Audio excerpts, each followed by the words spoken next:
Assalamualaikum warahmatullahi wabarakatuh. Alhamdulillahirrahmanirrahim. Selamat pagi, semangat pagi. Kali ini Bang RS akan melanjutkan materi matematika, yaitu persamaan diferensial order kedua. Di sesi sebelumnya kita sudah bahas penyelesaian persamaan diferensial order 1 ya. Nah, bentuk umum dari persamaan diferensial order 2 yaitu y dot plus A1 y dot plus A2y sama dengan B. Di sini kita ambil persamaan otonomos ya. Nah, di sini turunan tertingginya adalah turunan kedua atau y dot dot. Y dot dot itu sama saja dengan d kuadrat y per dt kuadrat ya, ingat ya. Nah, penyelesaian lengkapnya sama, yaitu YH dan YP, yaitu penyelesaian homogen dan penyelesaian partikulir. Nah, kita fokus pada penyelesaian homogen. Itu Anda masih ingat ya, pelajaran SMP kelas 1 matematik terkait dengan penyelesaian persamaan kuadrat. Di situ ada 3 macam penyelesaian. Ketika nilai diskriminan lebih dari 0 atau positif, maka nanti akar-akarnya real dan berbeda. Nah, ketika nilai diskriminannya sama dengan 0, maka akar-akar real dan sama. Nah, bagaimana ketika D-nya kurang dari 0 atau negatif? Itu berarti akar-akarnya kompleks atau imajiner ya. Oke, ini penyelesaian homogennya untuk order 1 Anda masih ingat ya. Jadi penyelesaiannya C1 E pangkat C E pangkat RT ya. Nah, ketika dia order 2, itu Anda punya 2 akar atau 2 penyelesaian. Berarti nanti tinggal ditambahkan saja. Nah, saya akan membuat summary seperti ini. Jadi ketika akar-akar real dan berbeda, itu penyelesaian homogennya adalah C1 E pangkat R1T plus C2 E pangkat R2T. Jadi R ini root ya. Anda boleh menggunakan notasi lambda, boleh ya, sebetulnya sama saja. Seperti C1 ini Anda ganti K1 boleh, C2 K2 boleh ya. Jadi Anda nggak usah bingung dengan notasi, yang penting sama maknanya. Kemudian ada akar-akar real dan sama ketika D sama dengan 0, maka penyelesaian homogennya adalah YH sama dengan E pangkat RT, karena di sini rootnya sama ya, kali C1T plus C2. Berarti di sini ada C1T ya. Artinya ternyata C1TE pangkat RT itu juga merupakan penyelesaian persamaan diferensial order kedua. Nanti Anda bisa buktikan. Nah, solusi ketiga adalah akar-akar kompleks. Di sini R1 atau R2 adalah sama dengan alfa plus minus BI. Ini menunjukkan notasi imajiner ya. Oke, maka penyelesaian homogennya adalah E pangkat alfa T kali C1 cos beta T plus C2 sin beta T. Di sini saya tidak buktikan karena tidak menggunakan media coret-coret, jadi ini pakai full PPT ya. Oke ya, ada 3 macam, tolong diingat. Penyelesaian untuk akar-akar real berbeda, akar real dan sama, dan akar-akar kompleks. Oke, bagaimana dengan penyelesaian partikulir? Nah, penyelesaian partikulir atau penyelesaian steady, ini ada beberapa macam. Yang pertama, Anda bisa menggunakan operator D, atau koefisien tak tentu, atau transformasi Laplace ya. Ada 3 macam itu. Nanti akan saya jelaskan satu persatu. Lanjut. Nah, sekarang kita fokus belajar tentang operator D ya. Operator D itu sebagai notasi diferensial ya. Kalau selama ini Anda kenal notasi turunan atau diferensial itu dy per dt atau y dot. Nah, atau dy per dx kalau kita bicara dimensi spasial, atau d per dx dari sesuatu. Sesuatu ini adalah fungsi terhadap x ya. Nah, Anda bisa menggunakan notasi lain, yaitu namanya operator D. D ini merupakan fungsi ya, bisa berupa fungsi ya. Nah, ilustrasinya ini ada beberapa contoh. Yang pertama, ada D dari E kuadrat min 3X min 1. Berarti ini turunannya. Turunannya berarti ya 2X min 3. Kemudian di sini ada D dari E pangkat min 2X plus 3 cos 5X. Berarti kita turunkan E pangkat min 2X, turunannya apa? Min 2 E pangkat min 2X. turunnya 3 cos 5x apa? Min 15 sin 5x. Begitu ya. Nah, soal ketiga, di sini ada D kuadrat dari X pangkat 3 min 2X plus X min 1. Di sini Anda bisa turunkan 2 kali ya. Berarti hasilnya adalah D dari, nah, turunannya X pangkat 3 kan 3X kuadrat min 4X plus 1. Nah, kita turunkan lagi menjadi 6X min 4. Jadi D kuadrat itu turunan kedua ya.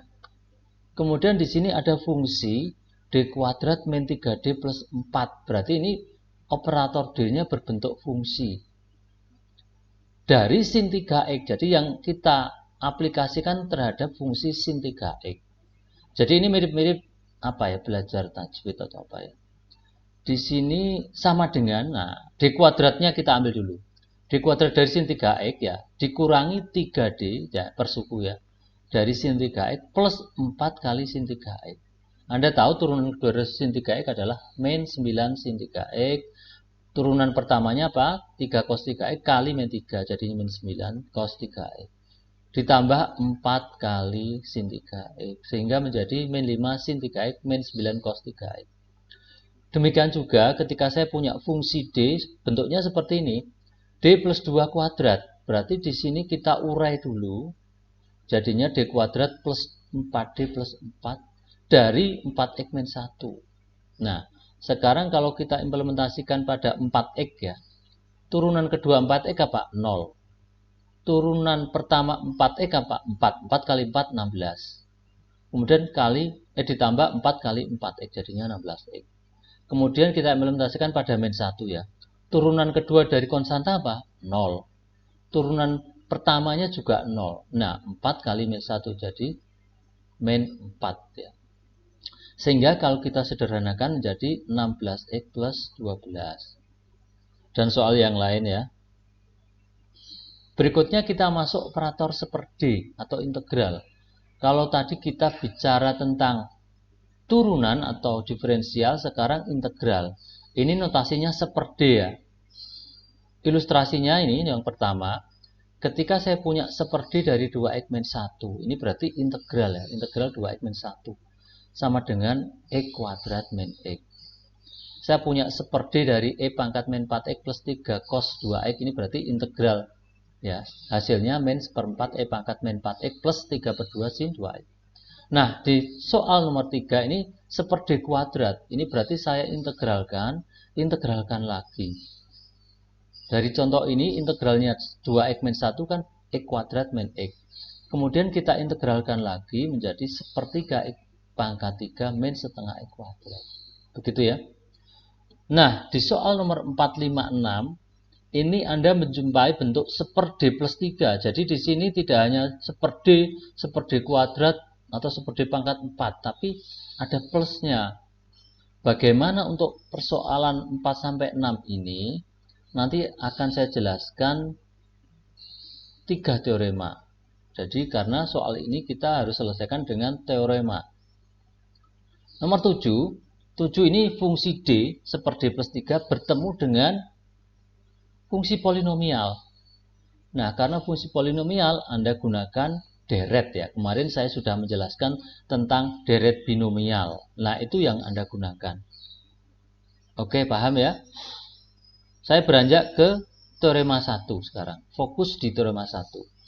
Nah, di sini dikatakan fungsi D dari E pangkat AX itu sama dengan fungsi A kali E pangkat AX. Saya jelaskan ya dari beberapa contoh. Artinya di sini apa? Bagaimana kalau fungsi D itu bertemu dengan fungsi E pangkat AX? Ingat, fungsinya E pangkat AX. Dari contoh pertama, D kuadrat min 3D plus 6 dari E pangkat 2X. Oke, kalau kita turunkan 2 kali, E pangkat 2X-nya jadi apa? Turunan pertamanya adalah 2 E pangkat 2X, turunan keduanya adalah 2 kuadrat E pangkat 2X. Berarti di sini saya tulis 2 kuadrat. Terus min 3D dari E pangkat 2X. D dari E pangkat 2X apa? 2 kali E pangkat 2X. Berarti min 3 kali 2. Paham ya? Di sini E pangkat 2X-nya saya keluarkan. Kemudian plus 6 kali E pangkat 2X. Nah, di sini fungsi D, Anda ingat ya, D kuadrat min 3D plus 6. Hasilnya ternyata 2 kuadrat min 3 kali 2 plus 6. Di sini A-nya kan 2. Berarti setiap D itu Anda ganti dengan A. Nah, itu teoremanya seperti itu ya. Demikian juga untuk soal nomor 2. Ini 2D min 2 per D kuadrat min 5D plus 3 E pangkat min T. Di sini A-nya adalah min 1. Berarti setiap D Anda ganti dengan min 1. Sehingga menjadi seperti ini ya. 2 kali min 1 dikurangi 2 dibagi min 1 kuadrat min 5 kali min 1 plus 3 kali E pangkat min T. Jadinya min 4 per 9 E pangkat min T. Jadi mudah sekali ya. Ingat ini hanya bertemu dengan E pangkat AX. Oke, kita bergeser pada teorema kedua. Di sini ada pengembangan di mana fungsi D bertemu atau kita implementasikan untuk fungsi E pangkat AX kali Z. Nah, Z ini adalah fungsi dalam X atau konstanta. Paham ya? Fungsi dalam X itu bisa jadi fungsi polinomial, sinusoidal, atau eksponensial ya. Oke, saya langsung masuk contoh pertama. Di sini D kuadrat min 3D plus 1 dari T kuadrat E pangkat 2T. Nah, di sini ada E pangkat AT-nya, A-nya 2, kemudian Z-nya T kuadrat. Oke ya. Sehingga kita gunakan teorema 2. Di sini E pangkat AT-nya kita geser ke kiri ya, atau E pangkat AX. Berarti E pangkat 2T kali setiap D diganti dengan D plus A. Berarti D plus 2 kuadrat min 3 kali D plus 2 plus 1. Dari T kuadrat, jadi variabel Z ini tetap berada di kanan ya. Karena ini kita operasikan. Sehingga menjadi E pangkat 2T kali D kuadrat plus D min 1 kali T. Nah, di sini Anda baru cari. Turunan kedua dari T kuadrat apa? 2. Turunan pertama dari T kuadrat apa? 2T. Min 1 kali T kuadrat. Jadinya E pangkat 2T kali 2 plus 2T min T kuadrat. Oke, paham ya? Soal kedua, di sini fungsi D bertemu dengan E pangkat min T dan T. Nah, di sini Z-nya T. Nah, kita geser E pangkat min T. Setiap D kita ganti dengan D min 1 karena A-nya min 1. D min 1 kuadrat min 3. Sehingga di sini menjadi E pangkat min T. Ini E pangkat, mohon maaf ini salah tulis. E pangkat min T kali 1 D kuadrat min 2D min 2 dari T. Nah, karena di sini fungsi D bertemu polinomial order 1 ya. Derajat 1 maaf.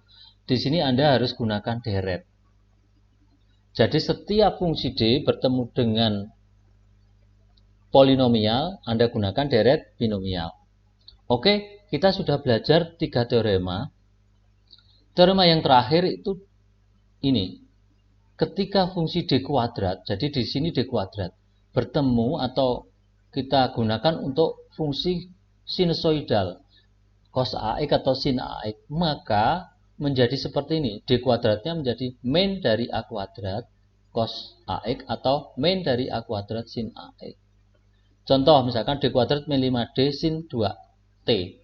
Di sini yang ada D kuadratnya diganti dengan min 2 kuadrat. Min 2 kuadrat min 5D sin 2T sehingga menjadi min 4 sin 2T min 10 cos 2T. Demikian juga untuk fungsi ini nomor 2. D pangkat 3 plus 3D min 2 cos 3T. Nah, di sini D pangkat 3 itu bisa Anda urai menjadi D kuadrat kali D. D kuadrat bisa kita gunakan teorema ini menjadi apa? Min 3 kuadrat ya. Atau min 9. Sehingga menjadi min 9D plus 3D min 2 dari cos 3D. Nah, di sini 3D-nya tetap karena bukan kuadrat. Tetap dulu. Setelah itu kita selesaikan ini, jadinya min 6D min 2 kali cos 3T.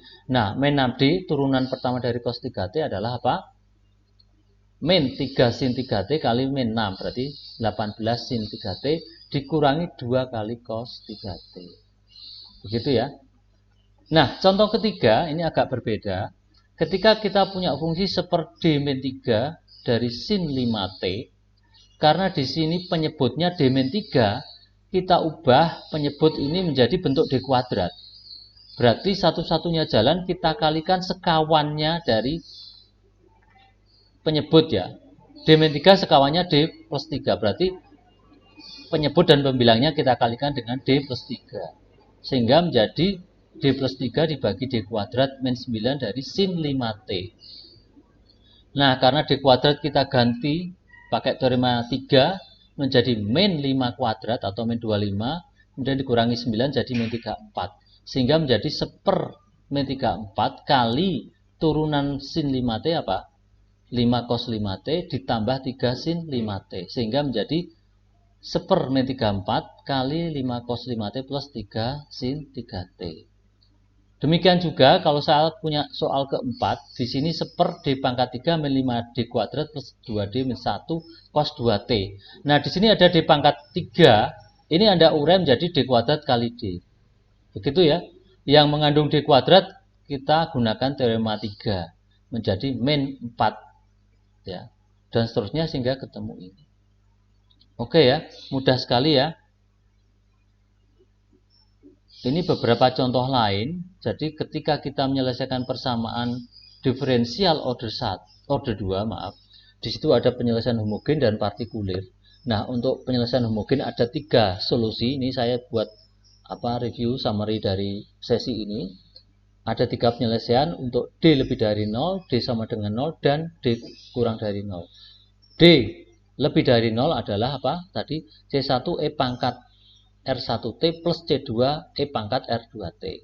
Kalau D sama dengan 0 berarti E pangkat RT kali C1T plus C2. Gitu ya. Untuk D kurang dari 0 berarti pakai apa? E pangkat alfa T kali C1 cos beta T plus C2 sin beta T. Oke ya. Nanti ini kita pelajari lagi. Saya akhiri dulu sesi ini. Terima kasih banyak dan tetap semangat, jaga kesehatan. Assalamualaikum warahmatullahi wabarakatuh.